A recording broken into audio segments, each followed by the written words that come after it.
Gladstone after an enjoyable stay, but also being weather bound. As I've said, it's a very busy port, so we use the VHF to check with the port authorities in case of ship movements, and we have our AIS on, and we're heading north up the Narrows.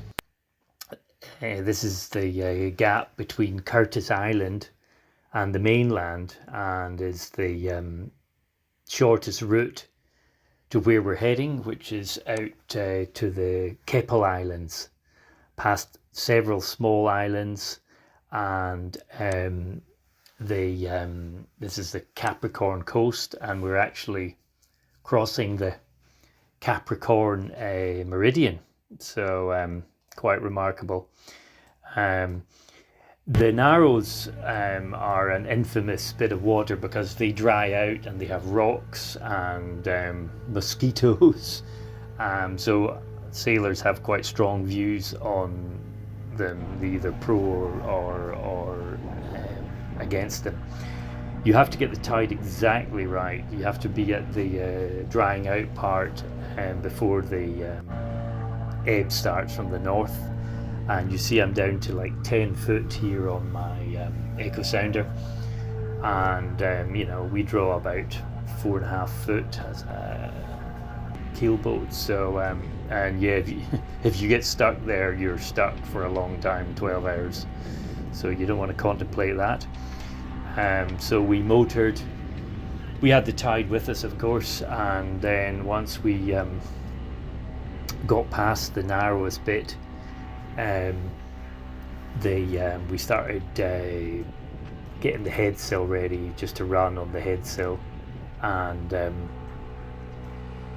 keep Skyebird moving along. It's a very scenic area. It's a very beautiful area. People actually cruise in the Narrows, that you can pull into small inlets in the Narrows and enjoy it. This is the famous cattle crossing from Curtis Island that it dries out.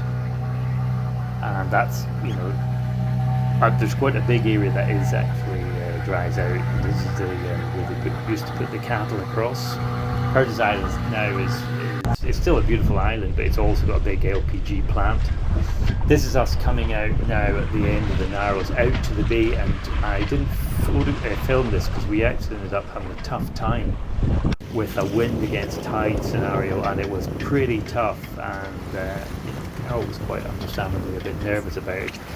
But Skyebird is a very tough little boat, so we had to keep heading east before we could go north to get into the lee of the Great Keppell Island, passing some of the small outlying islands. And we were also trying to get in before nightfall, you know, to unknown anchorages. It's good to get in. So we've anchored here on the south side of Great Keppell. Holding isn't very good. It's very hard sand, and but it was and the wind was coming over. It was quite a strong northerly, and these clouds are harbingers of what was to come. Keppell is famous for its stormy conditions, and so your ground tackle has to be very good, as we found out. Ours wasn't quite good enough, but we held. But it's absolute paradise, this Great Barrier Reef island, with its own coral and outlying islands and amazing scenery and hikes. So this will be some of the places we're going to explore in the next video.